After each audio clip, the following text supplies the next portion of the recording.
SIP மெத்தடில் invest பண்ணால் 1 crore achieve பண்ணலான்ட்டு நீங்கள் நிறைய வீடியோ யூடியூப்பில் பார்த்துருப்பீங்க. பட் உங்களுக்கான கோலை செட் பண்ணி உங்களுக்கு தேவையான அமௌண்ட்டை எப்படி ஈஸியாக அச்சீவ் பண்ணுறது, எப்படி ரிட்டர்ன் கால்குலேட் பண்ணுறது, எவ்வளோ டைம் பீரியட் எடுத்துக்கும், எவ்வளோ அமௌண்ட் மந்த்லி நீங்கள் உங்கள் கோலுக்காக இன்வெஸ்ட் பண்ணணும் அப்படின்ட்டு நீங்களே லைவாக செக் பண்ணி பார்க்குறதுக்கு எஸ்ஐபி கால்குலேஷன் பற்றின எக்ஸ்ப்ளனேஷன் இந்த வீடியோவில் போட போகிறோம்.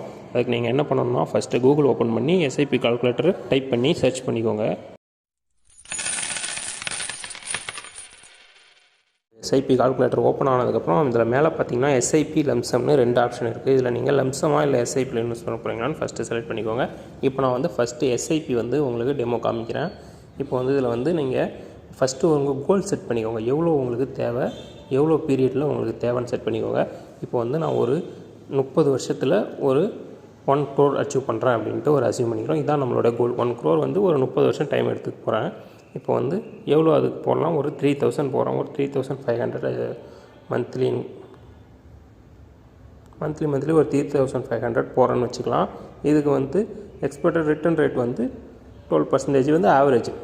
லாங் டேர்ம், அதாவது ஒரு 30 வருஷத்தில் 15%, 20% கூட வரதுக்கான சான்சஸ் இருக்குது. நம்ம ஆவரேஜ் ரிட்டர்னாக போட்டுக்கலாம் 12%. இப்போ 30 years நான் செட் பண்ணிக்கிறேன்.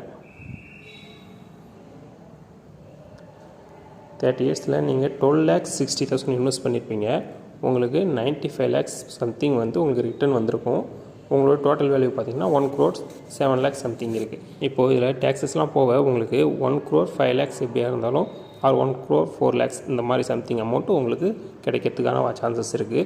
இது மாதிரி உங்களுக்கு இல்லை, ஷார்ட் டேர்மில் தான் நான் இன்வெஸ்ட் பண்ண போகிறேன், எனக்கு ஒரு குறிப்பிட்ட அமௌண்ட் வேணும், ஒரு 10 lakhs 20 lakhs அந்த மாதிரி சின்ன அமௌண்ட்டாக தான் வேணும் அப்படின்னா, இப்போ நீங்கள் என்ன பண்ணணும்னா உங்களோட ரேட் ஆஃப் ரிட்டர்ன் ஒரு 8% வச்சுக்கலாம். ஏன்னா ஷார்ட் டேர்முக்கு மேக்ஸிமம் மினிமம் அதான் வரும்னு நினைக்கிறேன் சம்திங். ஸோ அதனால் 8% வச்சுட்டு நீங்கள் அதை எவ்வளோ ஒரு 10 இயர்ஸ்க்கு இன்வெஸ்ட் பண்ண போகிறீங்களா, இல்லை 5 இயர்ஸ்க்கு இன்வெஸ்ட் பண்ண போகிறீங்களா, அது மாதிரி செட் பண்ணிக்கோங்க. இப்போ ஒரு சிலர் என்ன பண்ணுவாங்க பார்த்தீங்கன்னா அவங்க இஷ்டத்துக்கு இன்ட்ரெஸ்ட்டை ரிட்டர்ன் இன்ட்ரெஸ்ட்டை ஏற்றிப்பாங்க. 25% வந்துச்சுட்டு நம்ம மினிமம் 3000 இன்வெஸ்ட் பண்ண 3500 இன்வெஸ்ட் பண்ணாலே போதும், நம்ம 10 இயர்ஸில் 15 lakhs அச்சீவ் பண்ணிடலாம் அப்படின்ற மாதிரி இது பண்ணுவாங்க. பட் ரியாலிட்டி என்னென்னா அப்படி பண்ண முடியாது. நம்மளால் சேஞ்ச் பண்ண முடிஞ்சது நம்மளோட இன்வெஸ்ட்மெண்ட் அமௌண்ட்டு அண்ட் டைம் பீரியடை மட்டும்தான் சேஞ்ச் பண்ண முடியும்.